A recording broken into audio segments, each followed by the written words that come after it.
Intermedia Communications көрсөтөт.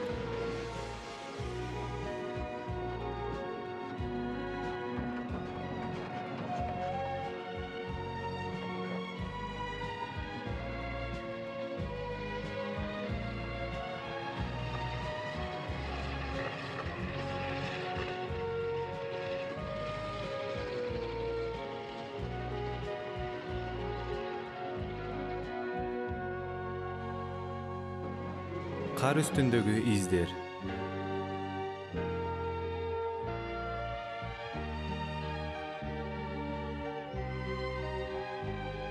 Патриция Сент-Джондун китеби боюнча. Башка ролдордо Люсьен Полден, Аннет Керриборн,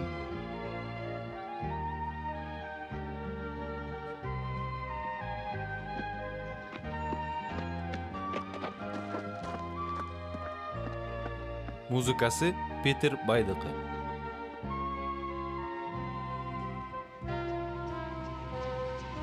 Оператор Майк Притчард.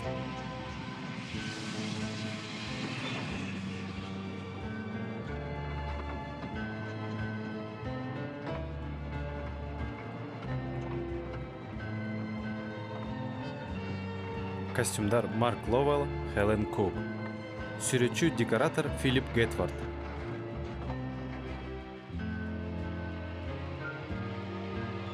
Продюсер Нигель Кук.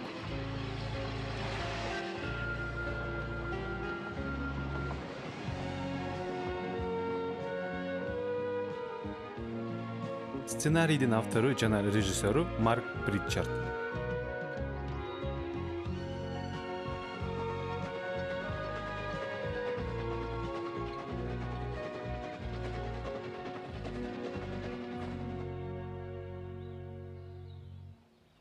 Алар өзгөрүп кетишти деп ойлойсуңбу? Албетте жок апа. 2 ай эле өттү го.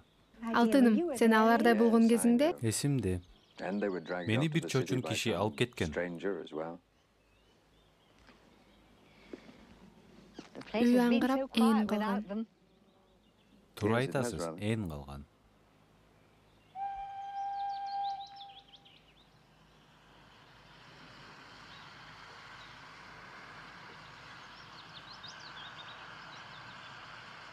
It was your fault. It was all your fault.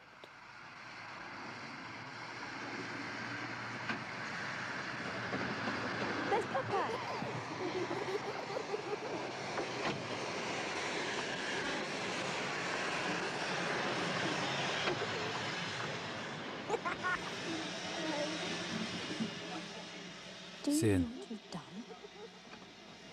Сен баарына күнөөкөрсүң.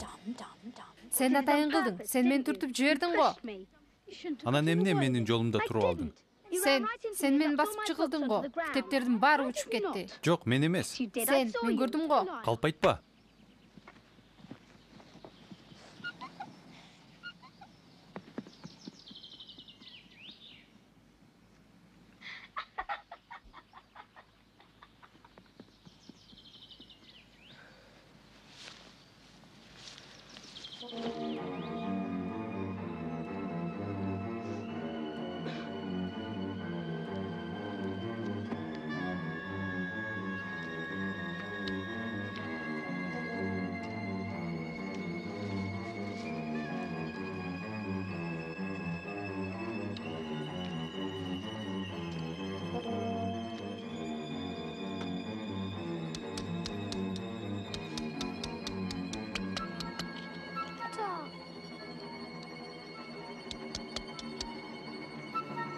Турнары.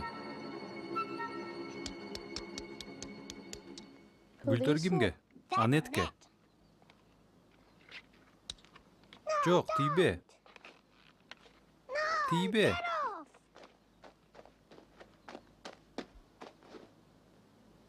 Суранам. Гүлдөрүмдү берчи. Анетке берем. Жок, тийбечи. Суранам. Сенин эжең акылсыз деп эсептейм. Мен атам айтам.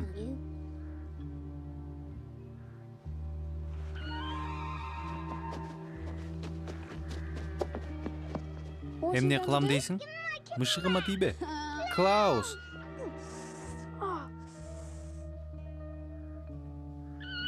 Клаус. Дени, эмне кылып атасың? Дени, Клаус. Дени, мен өзүм алам. Тийбе. Дени.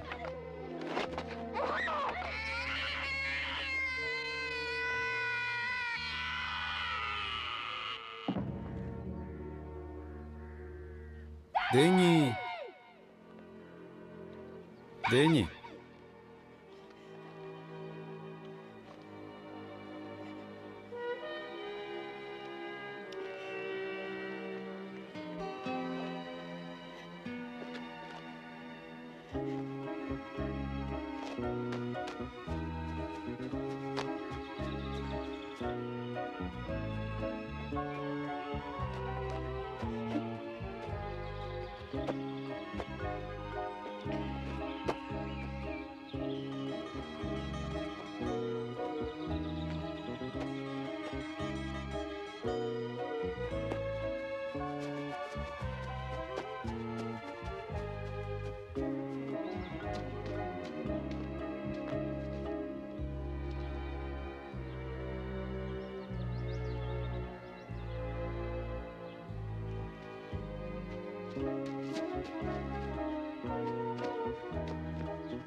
Анет, салам.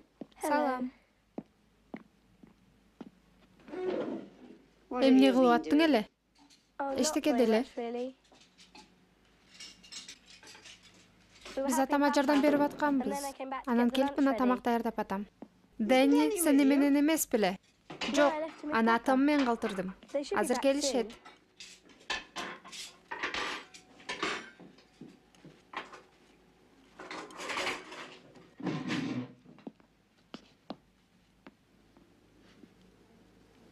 Сенин келгениң жакшы болду.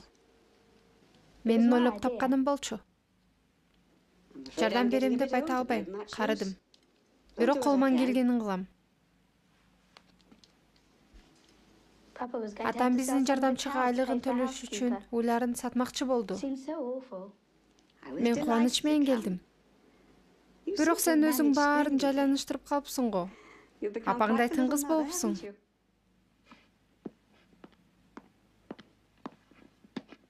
Иш кылып атасыңарбы? Дени кана? Ал келген жокпу? Мен сени менен таштадым го.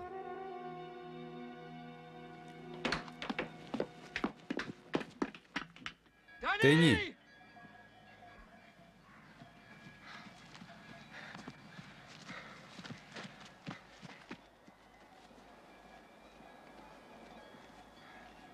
Анет, кеттик.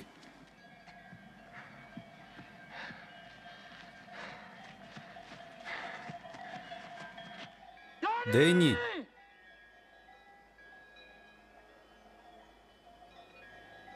Балким Люсен көргөндүр. Мен кетип атканда анын жанында болчу.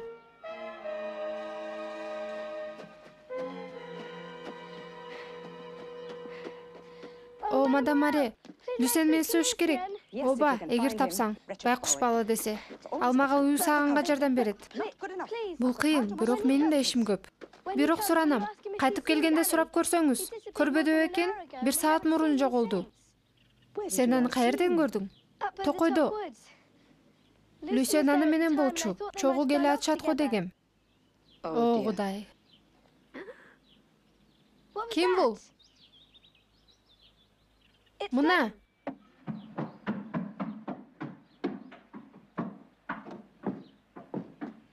Люсен? эмне болду? Амансыңбы? Дени? Эмне кылдың сен аны менен? Кана Дени? Айт, Мен күнөөлүү эмесмин. эмнеге күнөөлүү эмессиң? Кана Дени? Люсиен, мырзайым, айтсынчы, акырын. Мырзайым, айтып берсинчи. Эмне болду? Ал өлүп калды.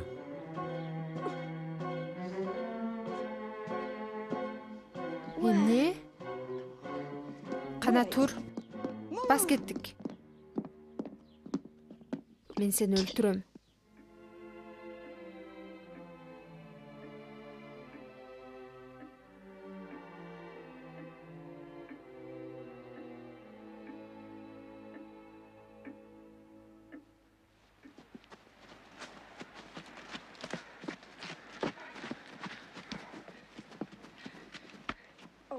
He's down Тигине, there. ылдый жакта. Алысыраак тургула.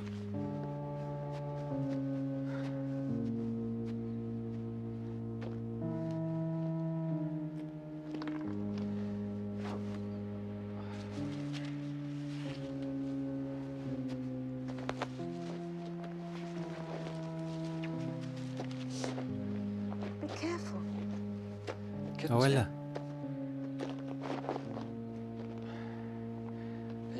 Көтөр, ал. Got him.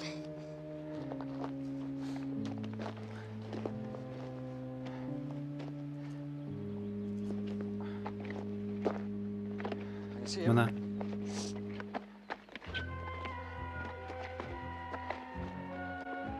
Авайлагыла.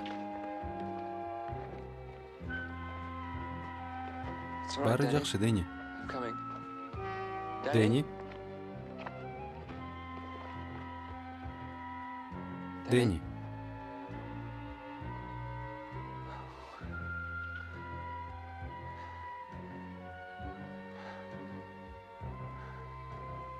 Терүү бекен?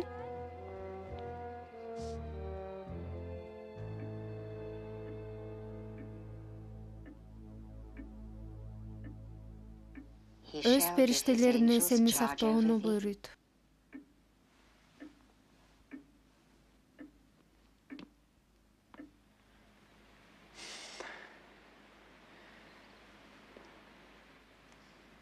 Аман эсенби? Ооба, мен ойлойм, баары жакшы болот. Келгиле, үйгө алып баралы.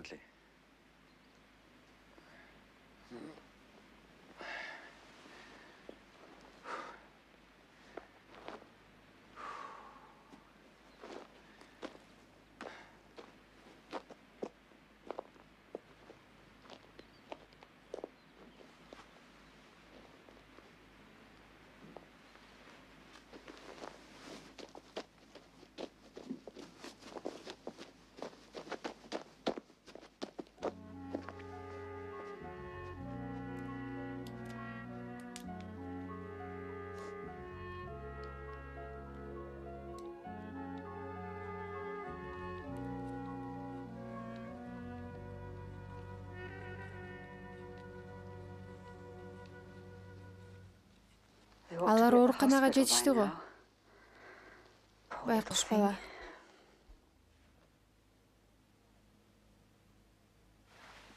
Чоң эне, Люсиенди эмне кылабыз? Аны жазалаш керек. Бирок кантип? Анет, сен ойлонуп көрдүң беле? Биздин жаман иштерибиз өзү жаза. Бизде эч ким жазалабаса да. Ойлончу, Дени коктуга жыгылып кеткенде Люсиен аябай коркуп кетти болуш керек. Бүгүн өзүн кандай сезип атат дейсиң аны? Баары билип калса, эмне дешет деп, анын үрөйү учуп атат. Дагы ойлончу, ага мындай жаза жетиштүү эмеспи? Балким аны кечирип, ага жардам бериш керектир.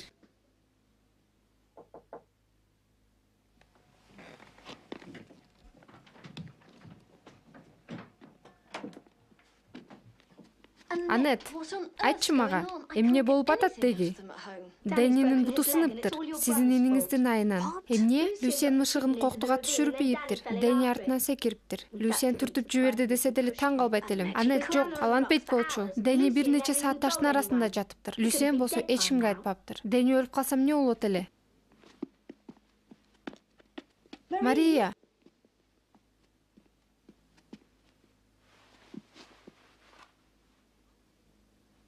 Анет. Мен да Дэнни үчүн жүрөгүм ооруп атат. Бирок бир гана нерсе менен жардам бере алам. Сыйынуу менен.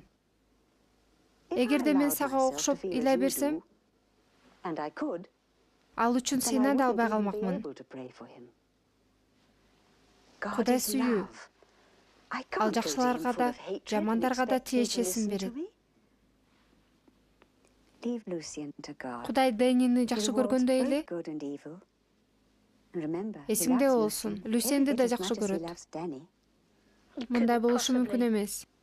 Бирок ушундай. Анда бар. Сен эле сыйын.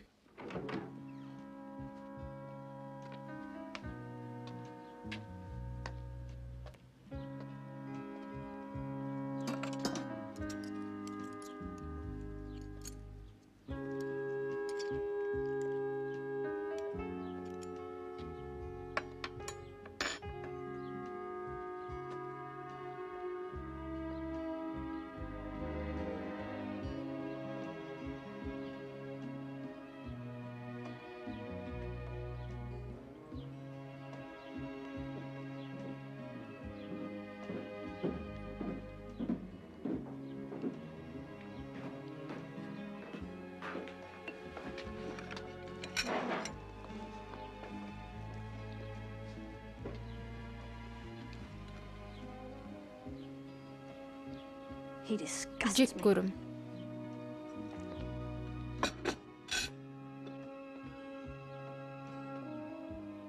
Апа, кабатыр болбо.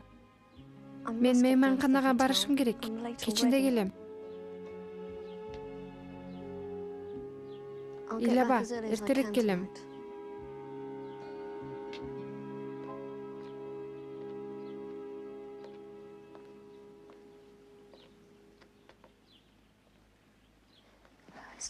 Люсиен, түшүнбөдүм. Эмнеге сен эч кимди чакырбадың? Эгерде ал бала катуу жаракат алган болсо, биздин шорубуз. Биз анын дарылануусуна төлөп беришибиз керек болот.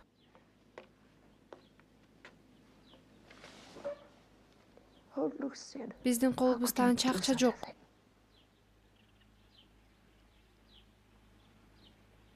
Тамак ичпейсиңби? Анда чурка мектепке.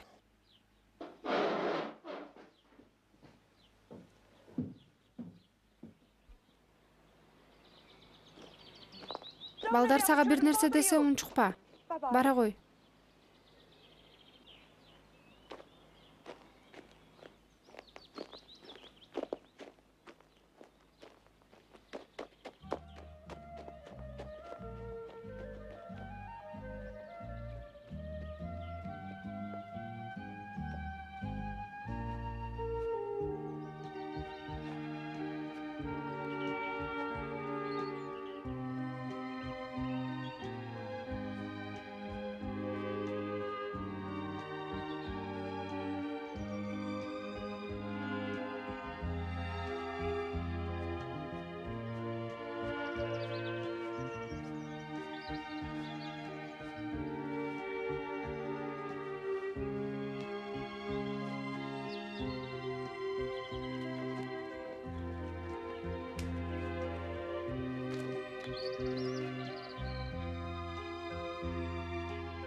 Саламатсыңбы? Анет, сен мектепте болушуң керек эле го.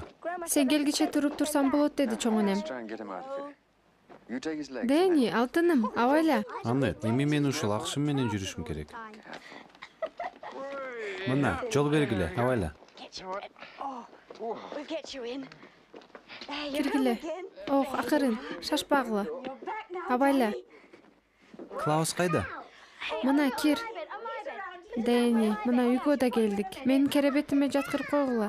Мен таап келем. Мына, Мен сени ооруканада калат го дедим эле. доктурлар калтыралы дешти. Бирок бакырып ыйлап, анан үйгө алып келе бердим. Жакшы болду. Эми мен өзүм карайм сени. Мына Клаус.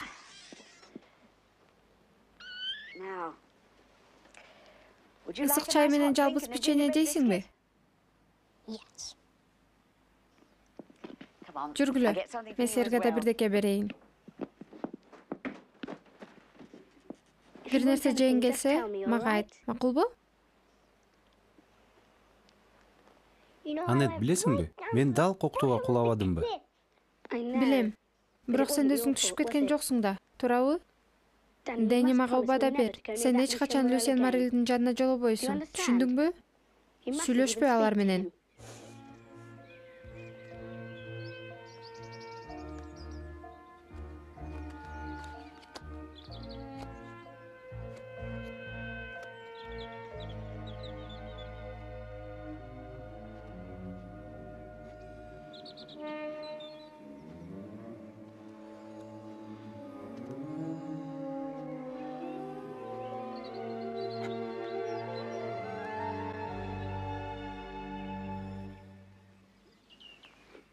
Кел көрүнчү.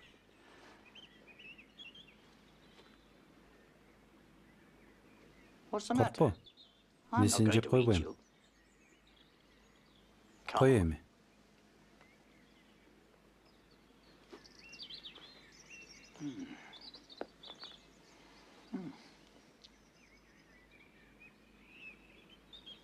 Инструментиң барбы?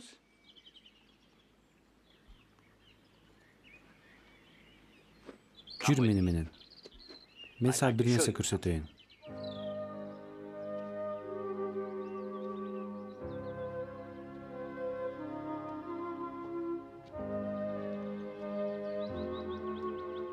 Сен ойлонуп көрдүң беле? Балким сен жыгаш кесип чеберчилик кылсаң кандай?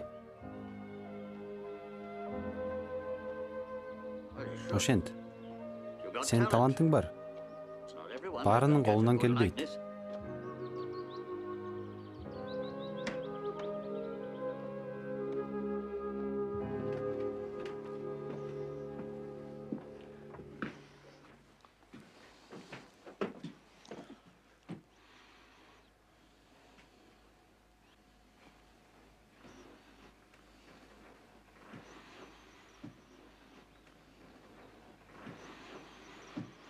Кел берге.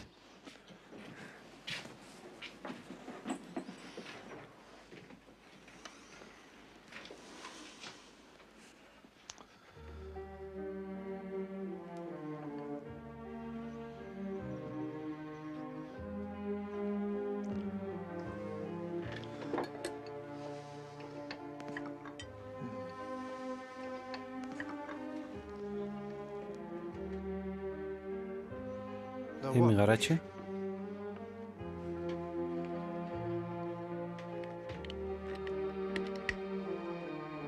Мен сага көрсөтөйүн. Муну кантип жасаш керек. Жакшылап кара.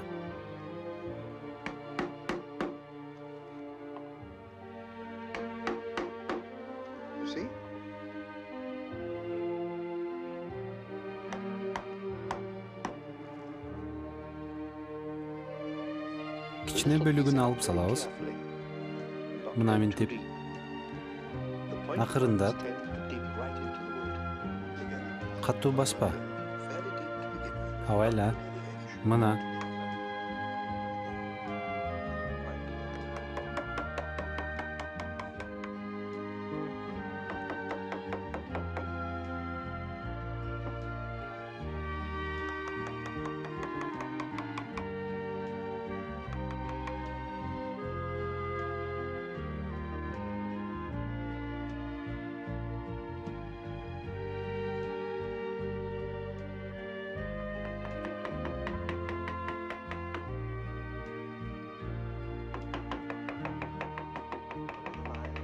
Дал ошондой, азаматсың.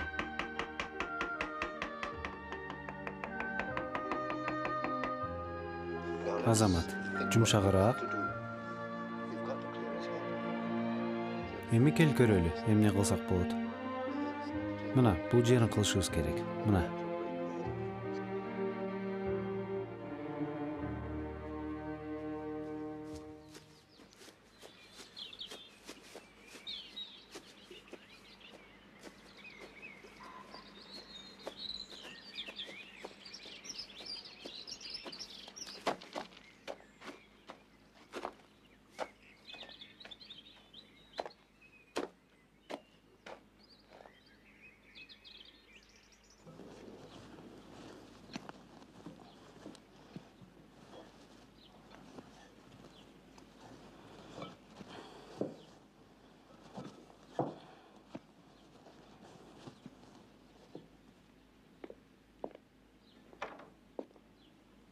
Люсьен?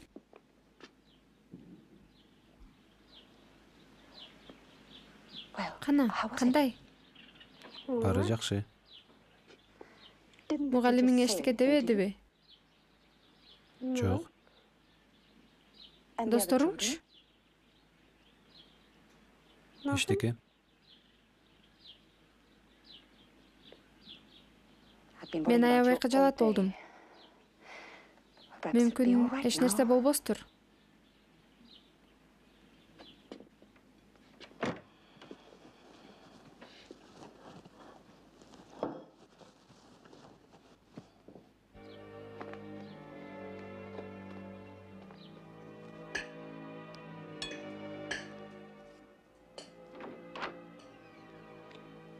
Мария, кел. Чогуу тамактаналы.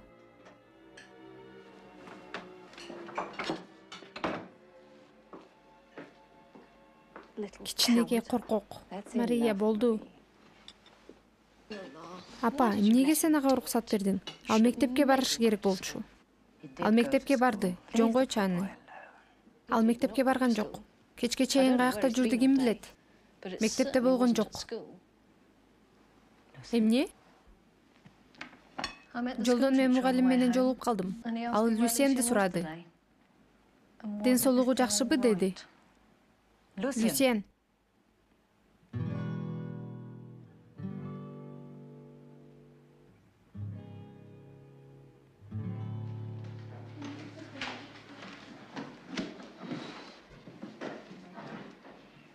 Мен бул сүрөттү бүтүргөндө чоңураак балдар дептерлериңерге тартып алгыла. Керек болсо, танаписте бир аз убакытка кармалабыз. Билесиңби, Люсьен Мариль эмне кылыптыр? Ал мышыгын коктуга кулатып жибериптир. Дени болсо алып чыгайын дегенде, Люсьен аны түртүп жибериптир. Дени кулап, буту сыныптыр. Билесиңби, Люсьен Мариль эмне кылды? Ал менин бир тууганымды коктуга түртүп жибериптир. Байкуш Денинин буту сынды. Мен мына бул нерседен баштам келет. Кичилер дагы угушу керек. Кээ бир оорулардын таралышы жолу жөнүндө айтып берейин дедим. Бир караганда өтө коркунучтуу эместей көрүнгөн микроб. Бирок көп зыян алып келет.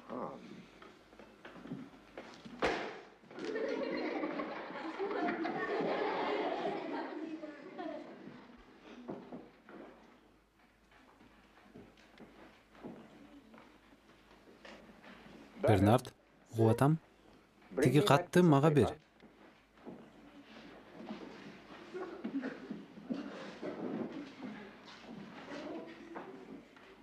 Бул жерге кой.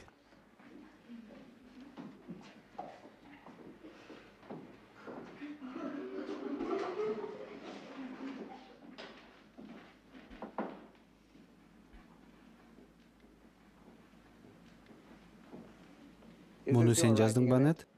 Оба, агай. Бул зарыл деп ойлойсуңбу? Бирок бул чындык да, агай. Чындык экенин мен билем. Менин сураганым бул ушунча зарыл нерсеби? Люсьендин кылганын түшүнүп мага кыйын. Жана бул мындан да жаман нерсе менен бүтпөгөнүнө баарыбыз кубанычтабыз. Люсьен, эмки жолу ушундай нерсе кылаардын алдында жакшы ойлоносуң деген үмүттөмүн. Бирок дагы бир жолу ушак уксам, Мен ачууланам.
Yes, that's good. Мына. Yes. Ооба. Мага сен кылгандарың жагат. Oh, yeah. You can't have a Noah's Ark without lions.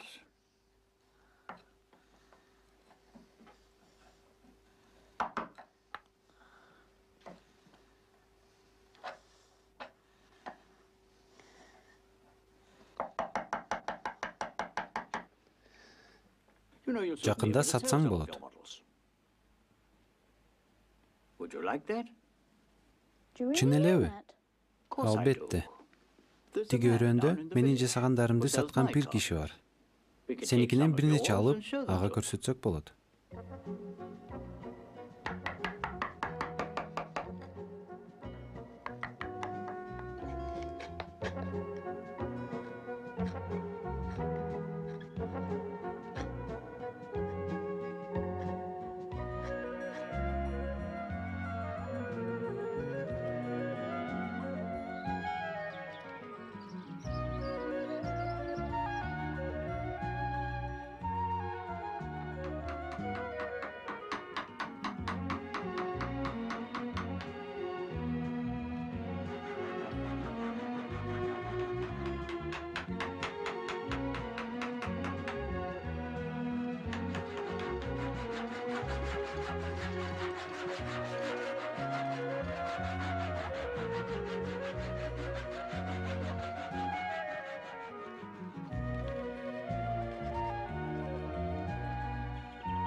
Бүгүн мектепте колго жасалган буюмдардын конкурсу жарыяланды.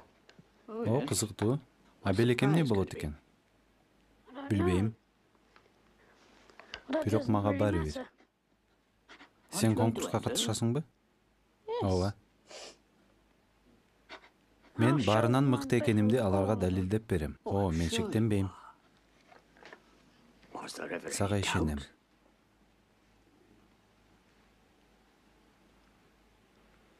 Мен чуркап бараткан атты. Шамалга жел береген жалы жан куйругу менен жасагым келет. But Эмнеге why ат? no horse? Why Сен not жасаган Нухтун кемесин use your көрсөтсөң Noah's болбойбу? Аны бир кичине балага белекке жасагам. Иниңеби? Жок. Ал кулап кетип жаракат болду. Оорбу. Буту сынды. Oh, Огуде. aren't Мага you айтып going to бере tell me аласыңбы? about it?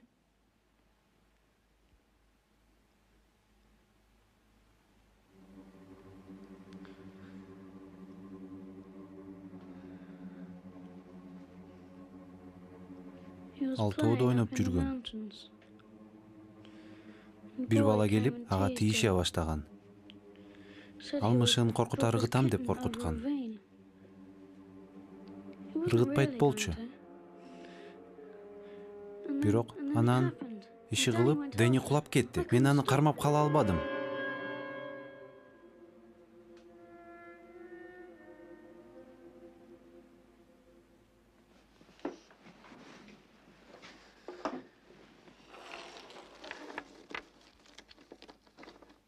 Эмне кылып атасың? Сиз мени көргүңүз келбесе керек. Эмне үчүн? Баары көргүсү келбейт. Сен азыр кетип калсаң, мен жардам бере албайм сага. Кел, отур. Мына. Жакшы. Анын абалы кандай? Анын эжеси бизди көрүштүрбөй атат. Ал дагы эле сага ачуусу келип атабы? Ал баарын айтып жүрөт. Сага оңой болбойт. Элдер көпкө чейин унутушпайт. Бирок сен жакшы иш кылып атасың. Улант. Бек бол, көп капалана бербе.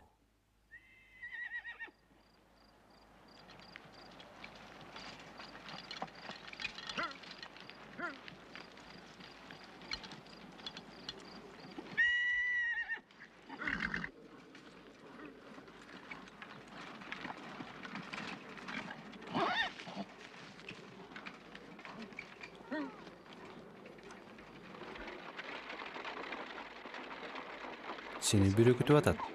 Бул Анет. Саламатсыңбы, Анет? Салам, кош кел, Дени. Аябай сагындым сени, Дени. Чогуу сейилдейбиз экөөбүз. Дагы көп бар го деп ойлойм. Эмне үчүн? Абайла, Дени. Мына.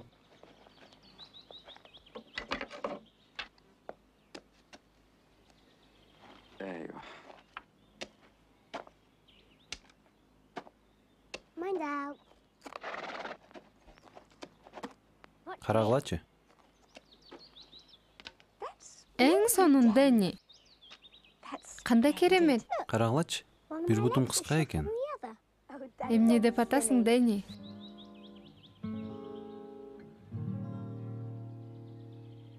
Эмне болду? Эмне болуп кетти? Кел, Дени. Чоң энеңе көрсөтчү текпиштерди кантип басарыңды.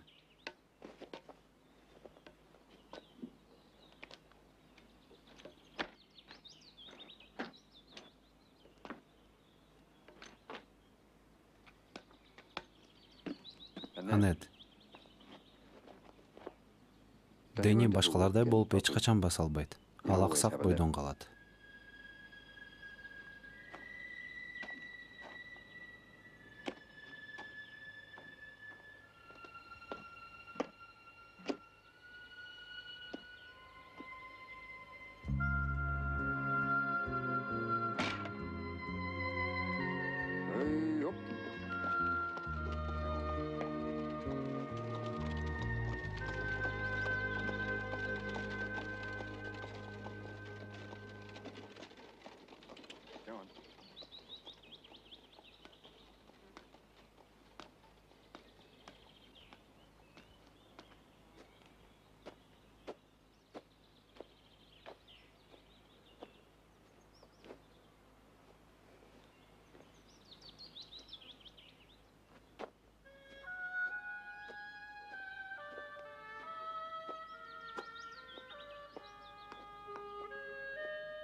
Бул Нухтун кемеси. Мен Дениге жасадым. Сен эмне кылганыңды билесиңби?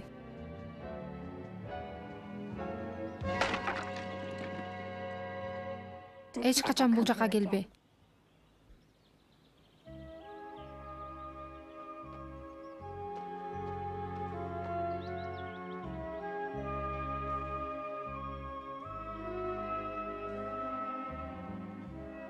Эмне болду? Айтчы мага.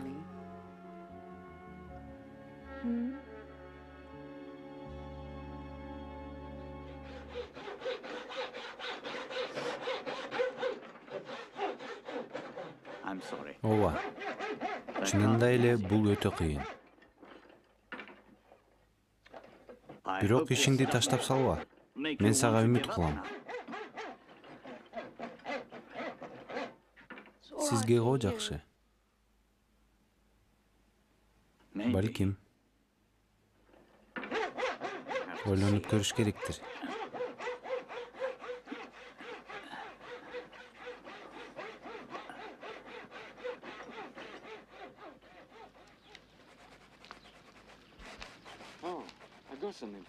Бул сага. О, рахмат. Уктуңарбы? Бернерлердин баласы түбөлүк аксак бойдон калат экен. Чын элеби? Ооба. Байкуш. Кантип ушундай болсун? Аны каматыш керек. Байкуш, убакыт керек. О, Аннет. Бул көргөзмөгөбү? Мен муну Дениге жасагам да. О, Кудайым, кандай укмуш. Албетте сен белегиңди аласың. Менимче, белекти Бернард алат болуш керек. О, биздин дал ушундай күчүгүбүз бар. Бул күчүк эмес, Келесо. Бул аюу. Мага иттей көрүндү. Кантип баары аюуну көрүп жатат го.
Сон көрүнөт. Акылдуу да көрүнөсүң. Көрөсүң го? Белек алганыңда баары сен менен достошкусу келип калат. Келгиле, тамактаналы.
Анет. Анет, карасаң мен эмне таптым?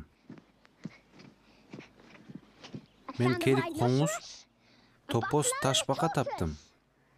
Булардын баарын перилер жасашты окшойт. Мындай келесе болбочу.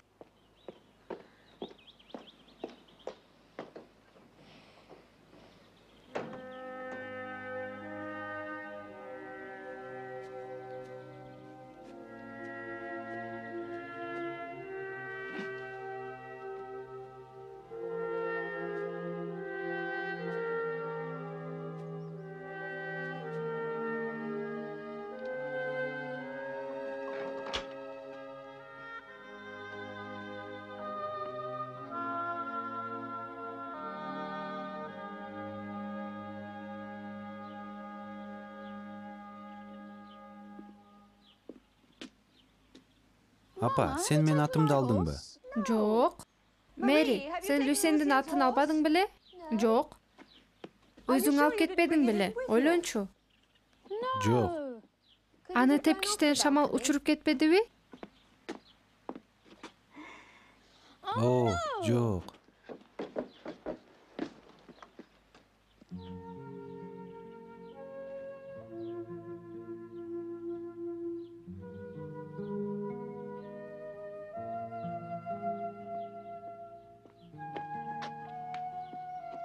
О, Люсиен. Эмне болду? Бирөө тебелеп кетиптир. Эмне үчүн ушундай? Адамдар көзүн карап басырса жакшы болмок.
О, саламатсыңбы?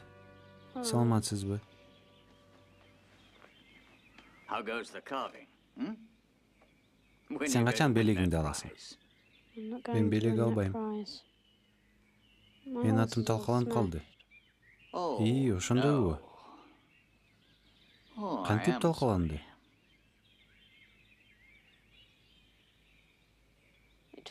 Тепкичтин тосмосунан кулап калыптыр.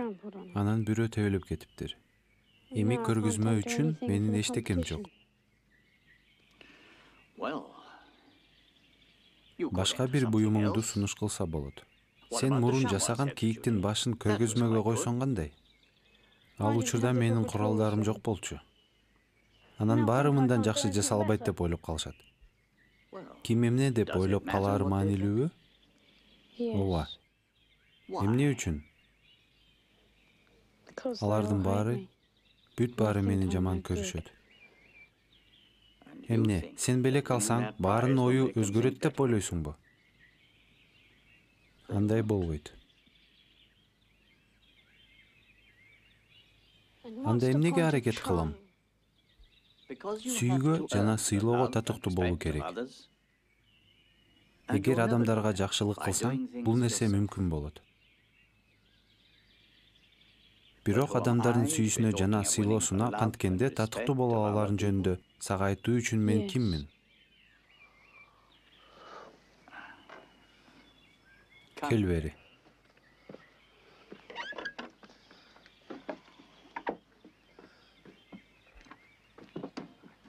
Сага бир сыр айтсам, сактайсыңбы? Буга чейин эч кимге айтпаган бир нерсени айтып берейин.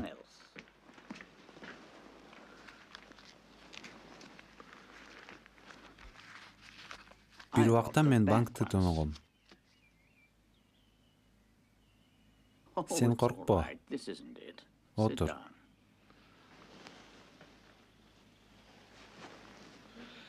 Бир учурда мен банкта иштегем. Тымызын акча уурдаачумун. Көп убакыт бою. Акыры билинип, мени түрмөгө камашты.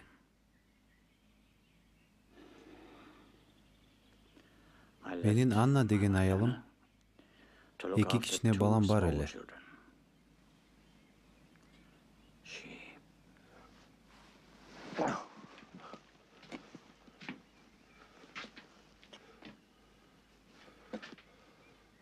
Ал жакшы аял эле.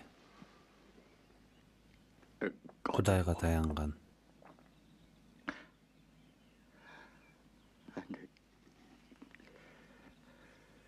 Анан бул уят нерсе аны өлүмгө алып келди.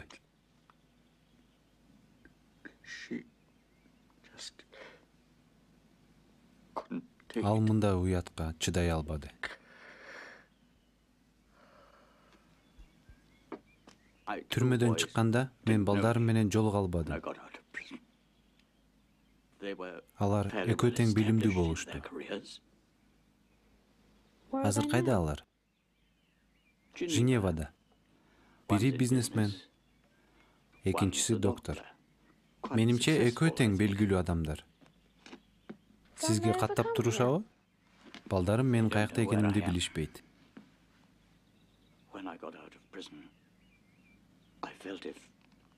Алар жөнүндө кабарды менин буюмдарымды сатуучу кишиден угам. А бул акчаларчы? Жок, бул акчалар мен өз эмгегим менен тапканым. Бул акча дээрлик урдаган акчам менен барабар.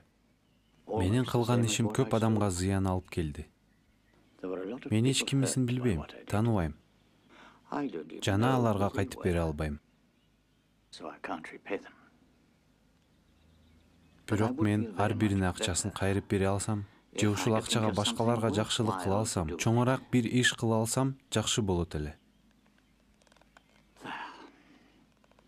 Мына, эми сен менин сырымды билесиң. Сактайсың деп ишенем. Макул. Эми сен үйүңө барышың керек. Эми мен укпайм, сен колуңду түшүрүп, багынып бербе. Сен айылдан кетип калсаң болот. Бирок өзүңдөн качып кутула албайсың. Кайраттуу бол да. Бар. Сен колуңан келерин баарына көрсөт.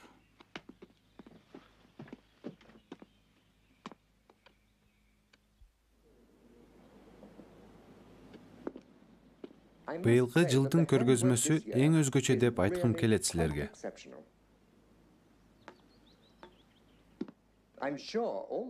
Ата-энеңер да силердин жасаган буюмдарыңар менен сыймыктанууда деп ишенем.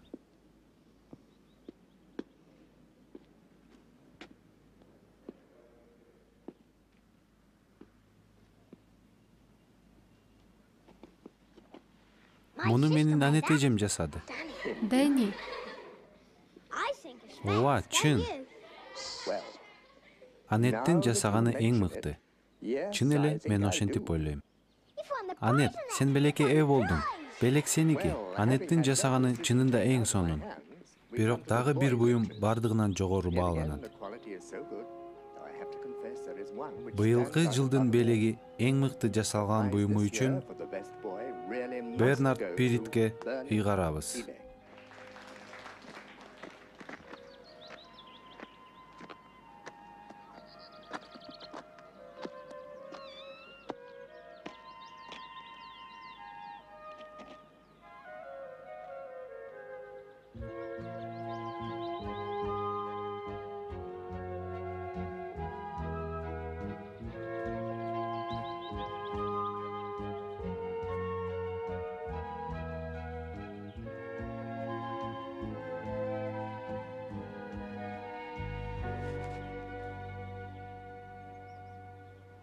Эмне ойноп жатасың? Кет нары.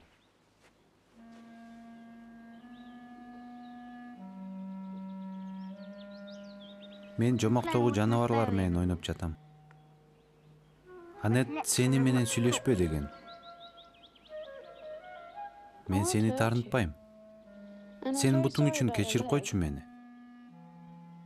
Ошон үчүн мен ушул жаныбарларды жасап бердим. Жалган айтпа. Мен отундардын артынан таап алдым. Дени, тамакка, тез. Баратам.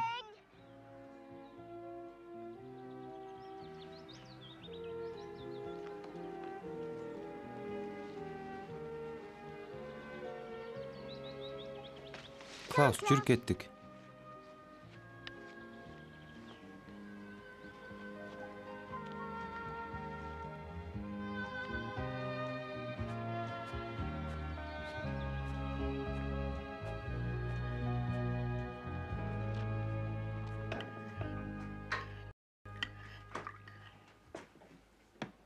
Дени, тезирээк кел.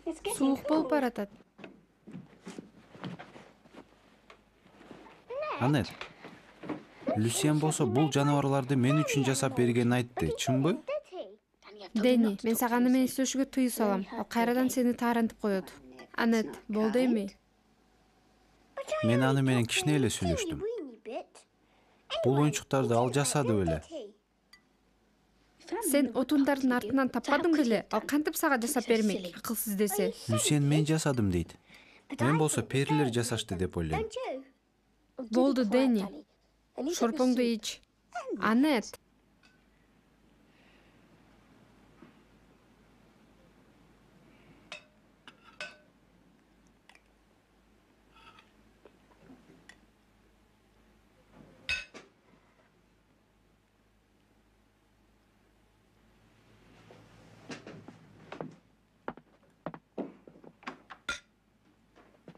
Анет кайда кетти? Аны абийири соттоп жатат го деп ойлойм. Ал эмне? Биздин ичибиздеги кичинекей бир нерсе, ал бизди дайыма кыйнайт.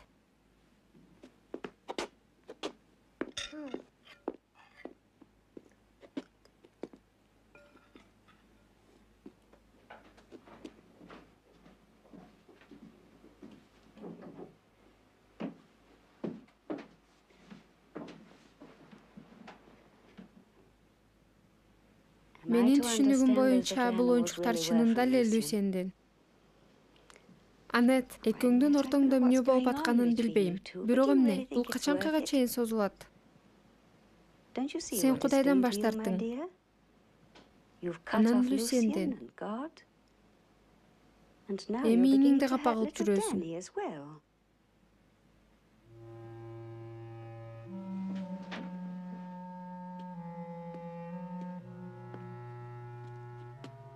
Жакшы ойлон. Жакшылап ой жүгүрт.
Бердос мырза.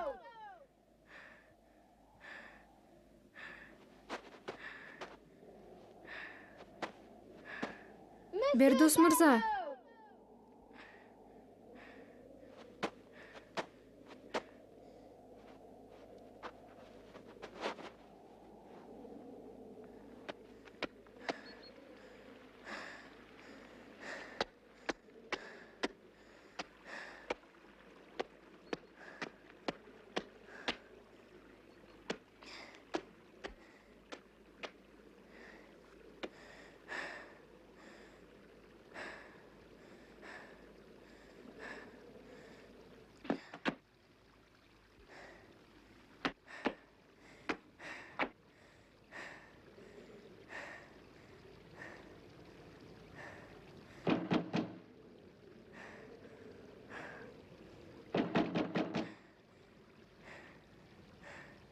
Бердос мырза.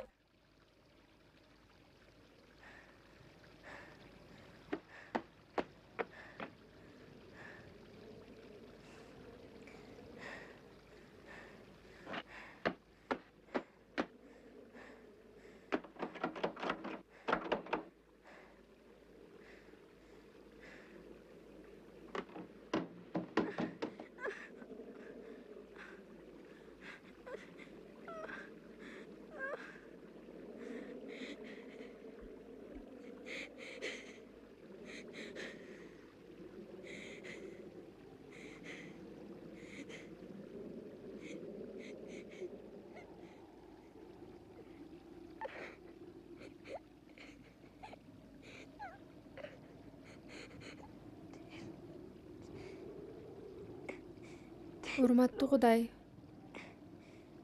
Иса.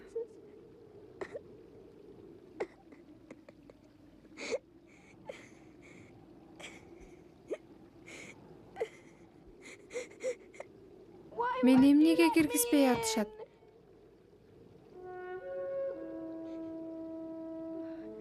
Суранам. Кечириңизчи мени. Мага жардам бериңизчи. Суранам. Суранам.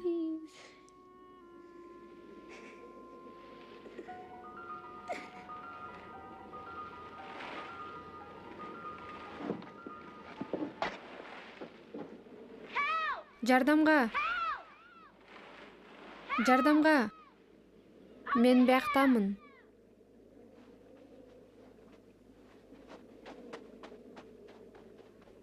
Мен өзүм баса албай жатам. Жыгылдым.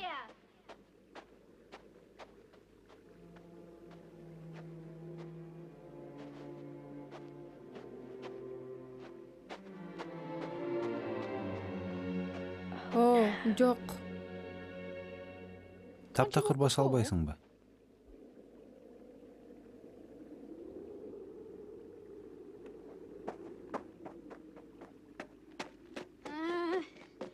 Анда бул жакта күтүп тур. Мен үйгө барып келейин. Чан алып келе калайын. Коркпо. Мен тез эле келем. Тоңуп калбайсыңбы?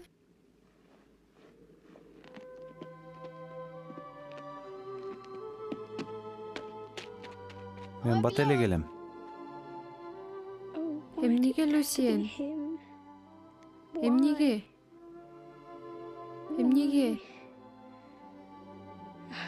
Урматтуу Иса. Теңирим. Мага жардамга Люсиенди жибергениңиз үчүн рахмат. Ушунча убакыт мен жүрөгүмдүн эшигин жапканым үчүн кечириңизчи. Мен аны жек көргөнүм үчүн кечириңиз. Өч алгым келген үчүн.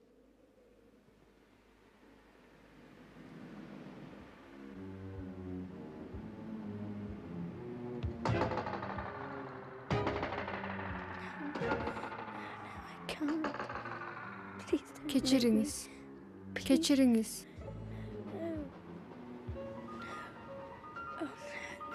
Менин жүрөгүмө кириңиз, Теңирим.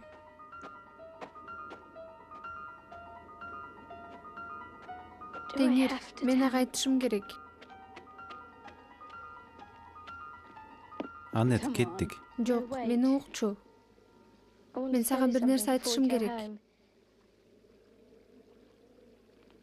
Эсиңдеби сенин атың тосмодон түшүп кеткен?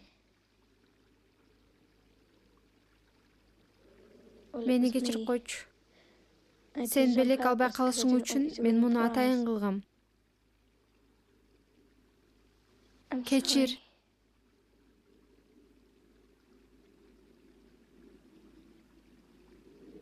Кеттик.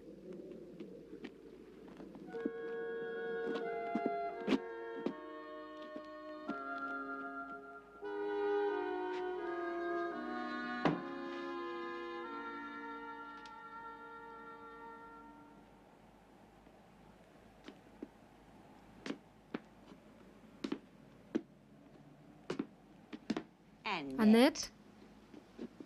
О, жаркыным, эмне болду сага? Атаң сени издеп кетпедиби? Ооба, атам бизди көрдү. Ал кайтып келатат.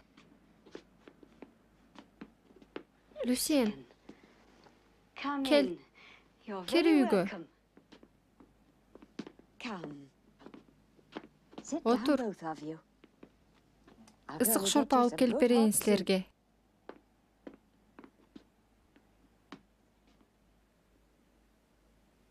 Анет, мен килигишпей эле коеюн дегем. Бирок Люсиенди кечиришке убакыт келди го. Кечирдим. Сен ага айттыңбы? Ооба, тоодо жүргөндө. Мындай кылганыңа эмне түрткү болду? Кел көрөлү. Бул жерге жатчы.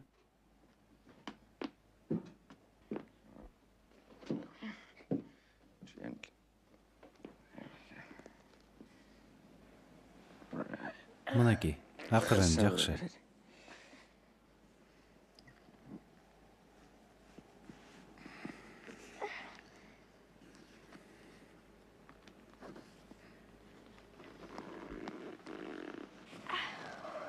Кел, карап көрөлү.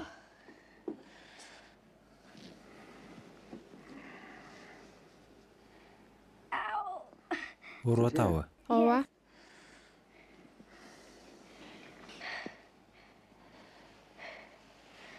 Сыртка чыгып, кечээки жыйында болгон сөз жөнүндө бир аз ойлоноюн дегем.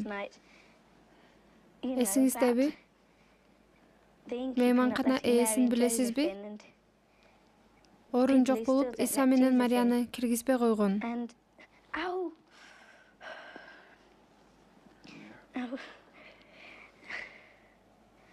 Азыр да жүрөгүнө киргизбей жүргөн адамдар тууралуу. Анан мен Бердостордун үйүнүн жанынан жыгылып кеттим. Эч ким жок экен. Мени атайылап киргизбей коюшкандай болду. Кудай да ошондой сезет го. Эмнени? Бул сыр. Бир күнү айтып берем.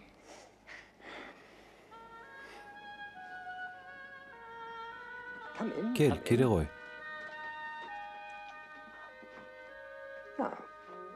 Жардам керекпи?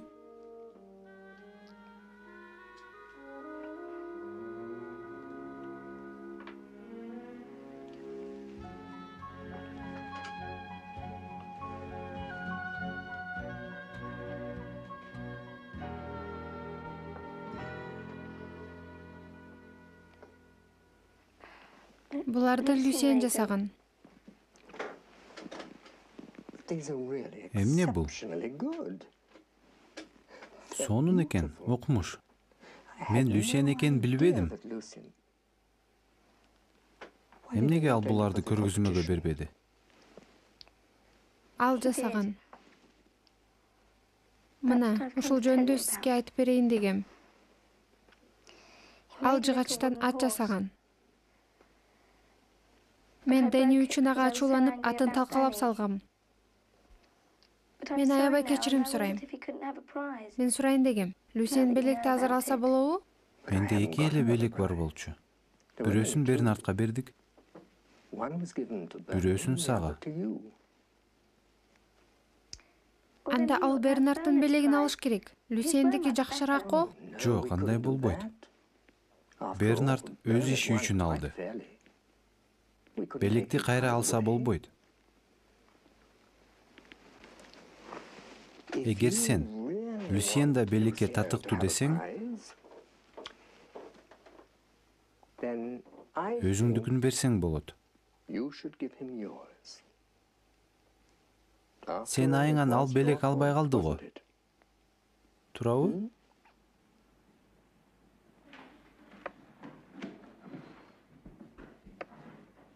Менимче, көргөзмөгө бизде дагы бир иш бар экен. Мен да силердей эле аябай таң калдым. Айтып коюшум керек. Мындай кечигип иштейдин берүүгө болбойт эле. Бирок каникул учурунда мен оюлуп жасалган бир ишти көрүп калдым. Ошондуктан дагы бир белек берүүнү чечтим.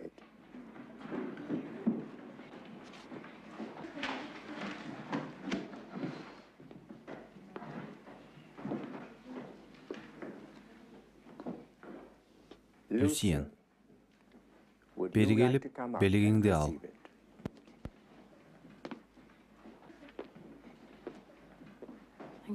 Бул сеники. Ийгилик каалайбыз. Ыраазымын. Анет, сеникиндей го? Чын элеби?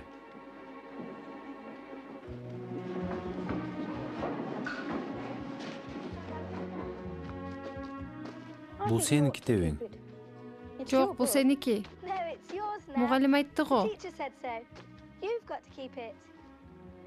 Кел анда. Бир ай сеникинде болот, бир ай меникинде. Биз алмашып турабыз, макулбу? Дени, сен эмне кылып жүрөсүң? Мен тамагымды ичип бүттүм. Чоң энем сыртка чыкканга уруксат берди. Мындай алыска кетпешиң керек. Мен сени издеп жүргөм. Кеттик үйгө. Ой, бутум. Көтөрүп алайынбы? Көтөрүп алсынбы?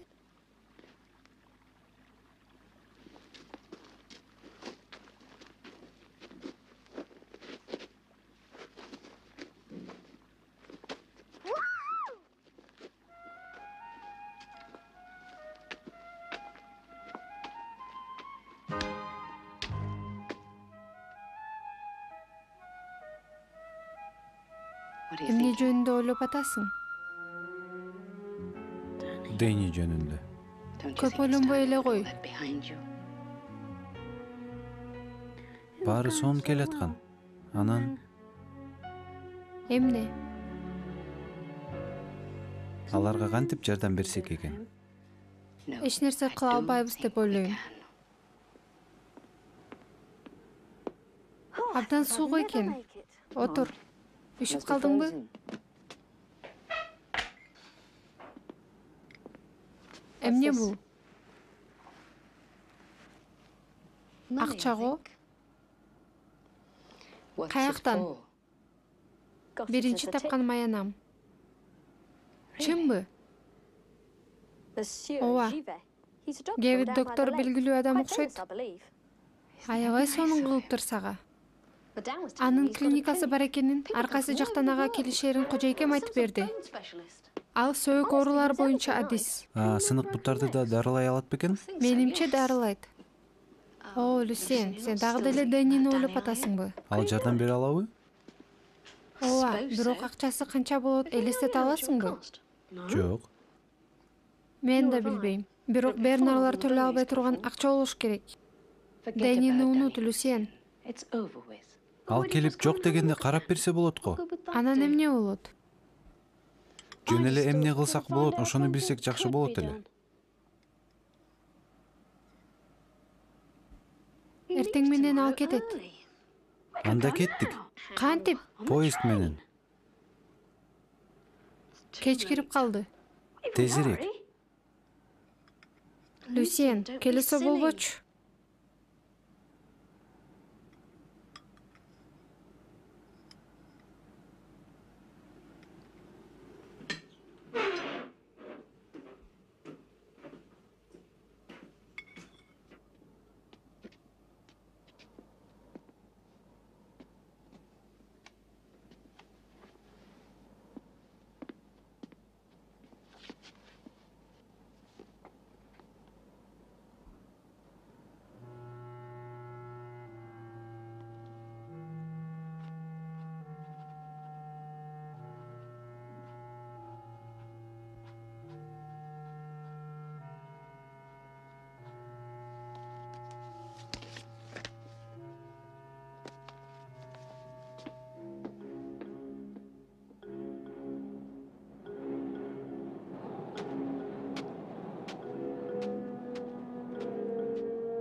Ким бул?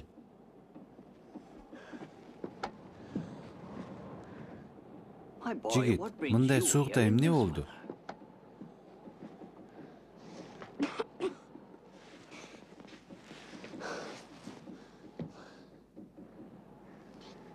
Баары жакшыбы? Эсиңиздеби? Сиз бир жолу акчаңызды бир пайдалуу иш үчүн бергенге даярмын дедиңиз эле го. Ооба. Сиздин акчаңыз чындыгында пайдалуу боло турган адамды таптым деп ойлойм. Бул акчага кичинекей Дэннини сакайтса болот. Кантип? Менин эжем иштеген мейманканага бир доктор келиптир. Ал кымбатка дарылайт экен. Бирок сөөк жарааттарды айыктыра алат экен. Мен барып, аны Дэннини көрүп бериңиз деп суранайын деп атам. Сен ушундай суукта ашууну ашып барайын деп атасыңбы? Балакай, сен акылыңан айнып калдыңбы? Мындай карда ашуудан аша албайсың. Менимче, лыжа менен мен жетем. Кар анча терең жааган жок. Тезирээк чыксам, жетишем. Бирок акчасыз бара албайм. Мен ал докторго ишенсем, акчамды берет элем. Бирок ал жөнүндө биз эмне билебиз? Бизди алдап кетсечи? Эжем ал укмуш белгилүү доктор деди. Гевит мырза. Гевит мырза? Сен ал жөнүндө дагы эмне билесиң? Анын клиникасы бар, көлдүн жээгинде. Ага алыстан бери келишет экен.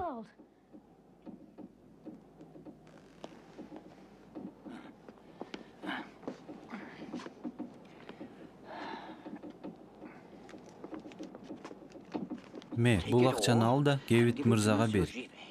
Бул карызды кайтып берүү деп айтып кой. Рахмат. Эмне деп айтышты унутпайсыңбы? Жок, карызды кайтып берүү деп айтам. Мен жөнүндө ага айтпа. Макул. Атымды да айтпа. Мен өзүм билбейм. Каерде жашаганымды да. Жок, мен карызын берди деп гана айтам. Жакшы калыңыз. Мейли, жакшы бар. Абайла. Сак бол.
Теңир, Кудайым Иса Теңир.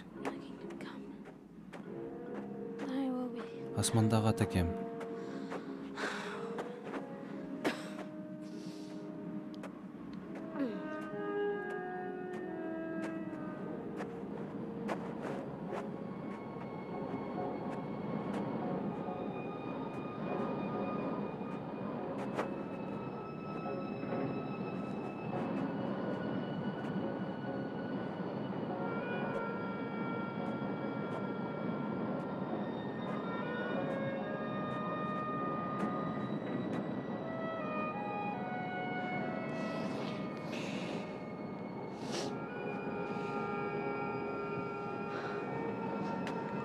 Senin atın ıyık bolsun.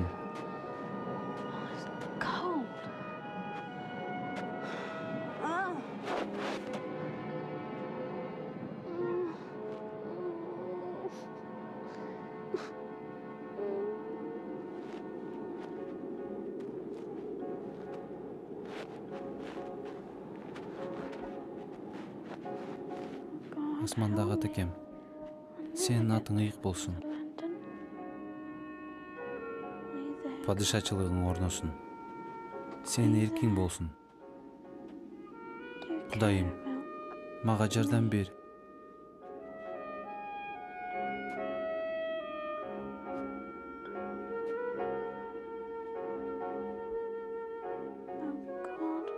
Жарык болбосо мен жете албайм.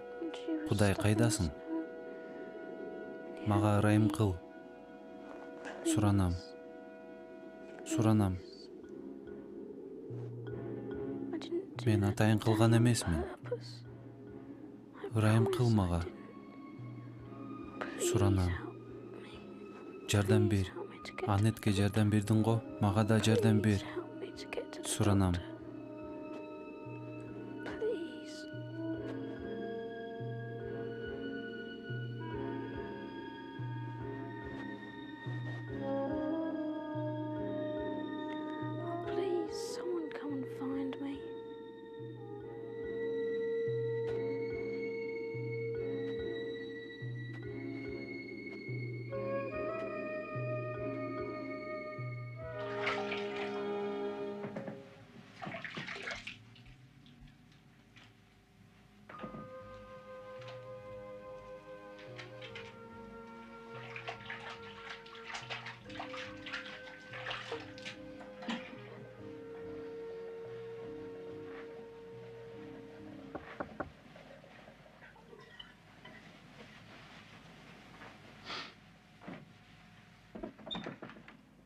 Ким? Гевит мырза, бирөөнү күтүп аттыңыз беле? Бирөөнү? Ушундай убактабы? Ооба, мырзам. Жарым саат мурун мен эшикти такылдаткан үн уктум. Эшикти ачсам, сыртта 12 жаштардагы бир бала лыжачан туруптур. Ал арбактай аппак экен. Учурашканга алы келбей, мен Гевит мырзаны көрүшүм керек дейт. Анан дароо чөгөлөп жыгылды. Мынча эрте келгенге болбойт. Доктор уктап атат дедим. Мен күтүп турам деп, тизесине башын коюп отуруп алды. Бирок мырза, кичине баланы минтип таштап коюш мага жакпайт. Лыжасын чечип, бөлмөгө киргиздим. Каяктансың десем, Предореденмин дейт. Таңкы поезд келе элек го. Сен кантип келдиң дедим. Мен поезд менен келген жокмун. Мен лыжа менен ашуудан ашып келдим дейт. Ооба мырза, ашуу менен. Мен анын ар бир сөзүнө ишендим мырза. Макул, барып көрөйүнчү. Ашуу жөнүндө мен ишенбейм бир да сөзүнө. Бул түнү ашууну эч ким аша алмак эмес. Өзүңүз көрөсүз мырза.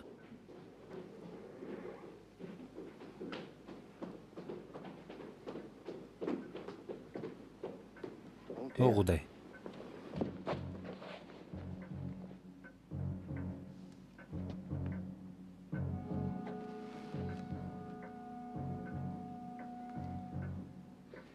Мен өз бөлмөмө алып кетем. Ысык суу куюп, бөтөлкө алып келиңиз. Кофе да ала келиңиз. Тезирээк суранам. Ооба мырза.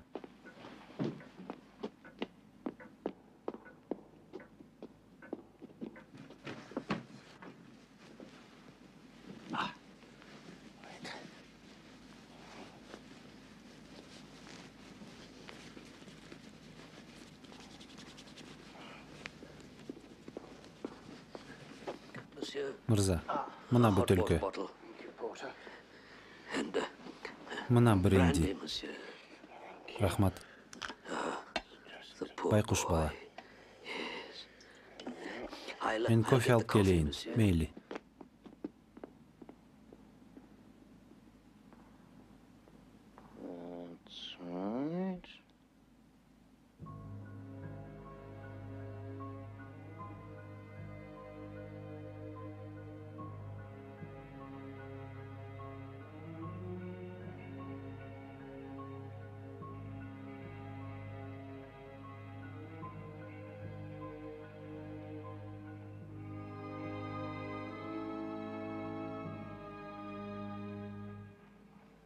Siz kimsiz? Мен Гевит мырзамын. Сен мени көргүң келди беле? Сиз ошо атактуу доктурсузбу? Жок. Мен жөн эле доктурмун. Сиз аксакты айыктыра аласызбы? Эмнеден аксап калганын билсем. Балким. Ал коктуга кулап кеткен. Эми балдак менен басат. Ким? Кичинекей Дени. Ал биз менен кошуна турат. Жардам бере аласызбы деп келдим. Кофе мырза. Рахмат жон.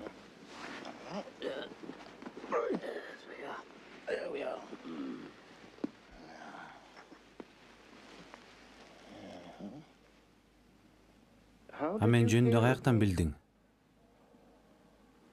Менин эжем ушул жерде иштейт. Ал мага айтып берди.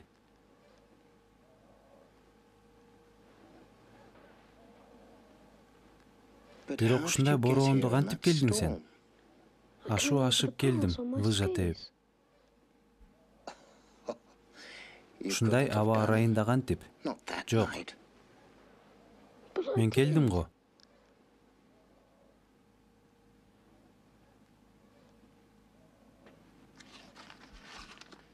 Мына, Денинин бутун айыктыруу үчүн жетиштүү акча алып келдим.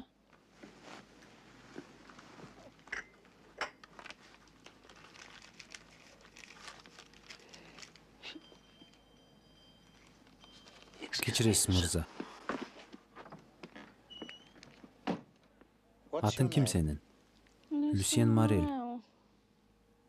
Люсьен, бир чечимге келер алдында мен билишим керек. Сен мынча акчаны кайдан алдың? Бул жерде канча акча экенин билесиңби? Жок. Бирок эжем сизди кымбат алат деди. Бул акча жетеби? Сен бул акчага менин клиникамды толугу менен сатып алсаң болот. Люсьен, сен каяктан алдың акчаны? Мен бир абышканы тааныйм. Биз доспуз. Ал мага бул акча карызымды төлө деп айт деди. Ал кайсы абышка? Аты ким? Билбейм. Каерде жашайт? Суранам. Мен атага сөз бергем, айтпайм дегем. Бул жашыруун сыр. Мен гана анын үйүнө барып турам.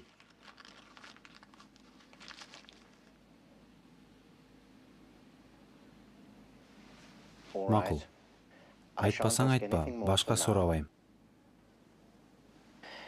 Денинин кырсыгы жөнүндө айтып берчи. Эмне болду эле? Качан? Менин айыбыман болду. Мен ага тийишип аттым. Анын мышыгын коктуга ыргытам деп коркуттум. Бирок мышык чын эле кулап кетти. Дени кармап калам деп атып, ал да кулады, бутун сындырып алды. Сиз Дениге жардам бере алат го деп ойлогом. Макул анда. Биз экөөбүз барып Денини көрөлү. Мүмкүн Кудай сени ал баланы айыктырууга курал кылып колдонгусу келип аткандыр. Билесиңби? Сен Кудайга 1000 мертебе ыраазы болушуң керек. Өткөн түнү ал сени өзгөчө жол менен сактады. Антпесе ашууну сен өзүң жалгыз өтө албайт болчусуң. Азыр укташың керек. Анан экөөбүз Дениге чогуу барабыз.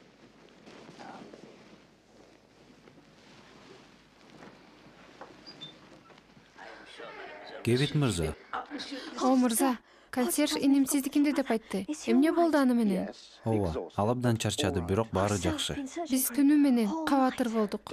Кыжалат болбоңуз, баары орунда болот. Денинин ата-энесине айтып коюңузчу. Биз аны көргөнү келебиз. Сизге чоң рахмат. Жакшы барыңыз.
Дэнни.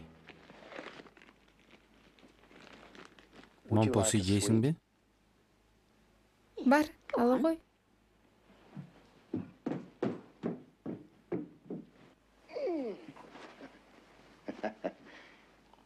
Бұтың ауырып жатабы? Жоқ. Жоқ, мырза. Жоқ, мырза. Кээде ооруйт. Балдак менен баспасам. Балдагымды көрсөтөйүнбү? Ооба, көрсөтчү.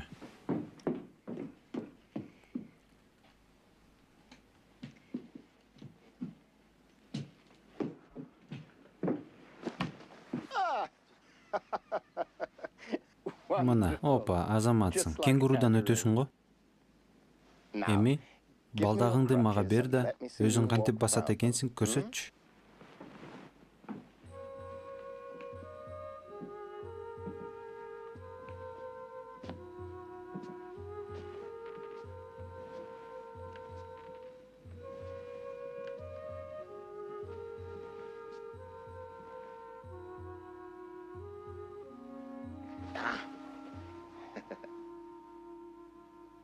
Анет, кофе алып келчи.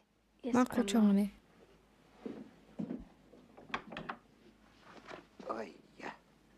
Мынакей.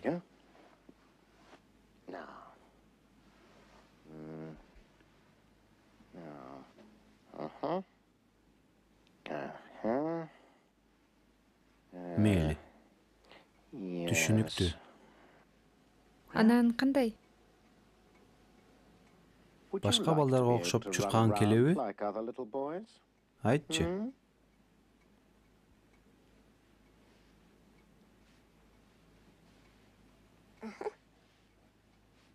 Дэнни, сен кичинекей мышыгың кайка кетти? Сарайга. Алып келе коеюнбу? Ооба, бара кой.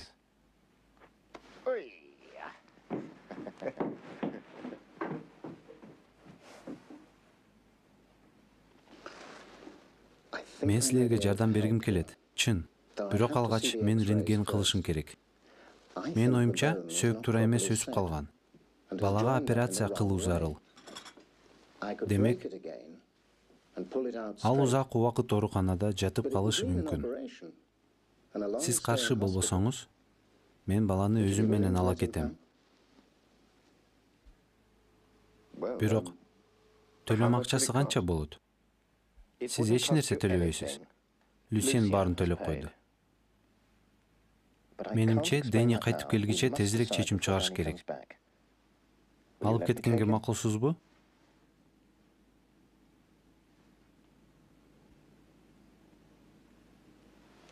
Ооба. Качан? Эртең. Мен таңкы поезд менен кетем. Дэнни мени менен барат. Поезд менен? Кайка барам? Анет дагыбы? Дэнни, сен мени менен барасың. Мен сенин бутуңду айыктырганга аракет кылам. Анетчи? Чоң энемчи? Атамчы? Аклаус? Дэнни, бүтүү билебиз менен бара албайбыз да.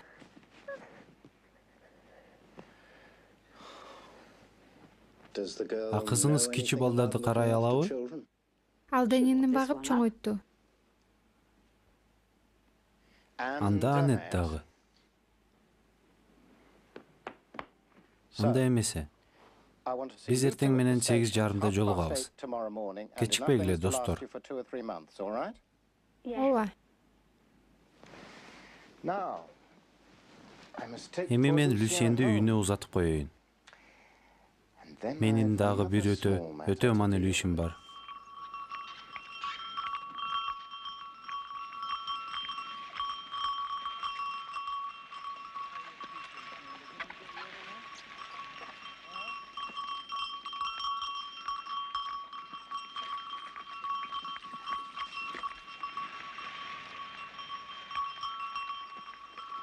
Алгай сабышка. Эй, дос, токто. Сен билесиңби аны?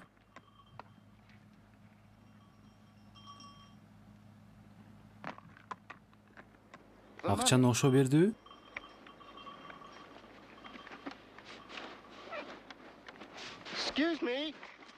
Мырза, 1 мүнөткө токтоңузчу. Мырза, токтоп туруңузчу.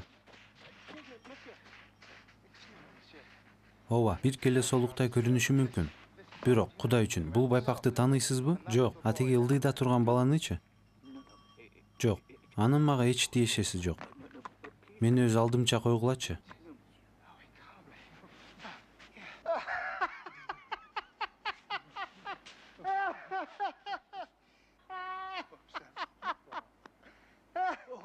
Мүмкүн эмес, жок. О, Кудай. Мындай болушу мүмкүн эмес. Сизби? О, балам. Атаке, жүрүңүз ылдый баралы. Ушунча убакыт каякта жүрдүңүз? О, көптөн бери сени көрбөдүм. Мен аябай уялып жүрдүм. Мени эмне үчүн издеп таптыңыз? Кой, антпе, мен сени тааныдым. Люсьен. Менин атамды көрүшүңдү каалайм. Ал биз менен келе атат.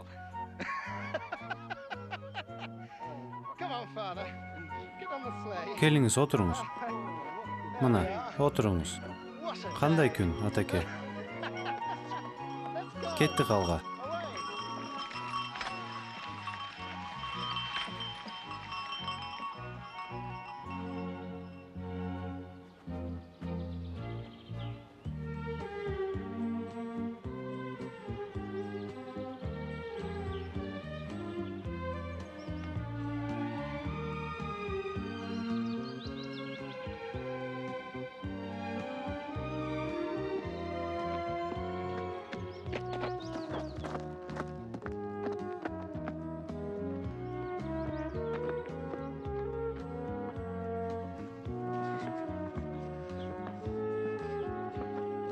Люсьен, салам. Каяка баратасың? Мен станцияга баратам. Анет менен Дэни бүгүн келет. Чын элеби? Салам айтып кой. Макул. Кандай дейсиң? Алар өзгөрүп кетти го, Апа, албетте жок. 2 айда элеби? Алтыным, сен аларда кезиңде. Эсимде. Мени да бир чочун киши алып кеткен. Аларсыз үй ээн болуп калды. Туура айтасыз, апа.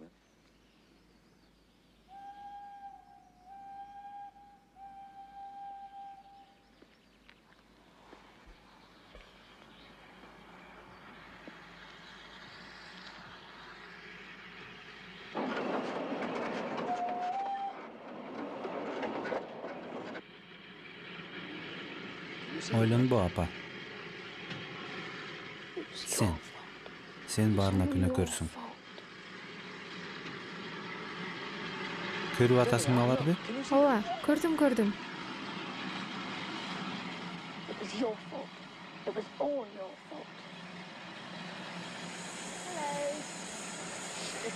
Дэни, кандайсыңар? Балким, Кудай сени айыктыруунун куралы кылгысы келет го. Люсьен, кара.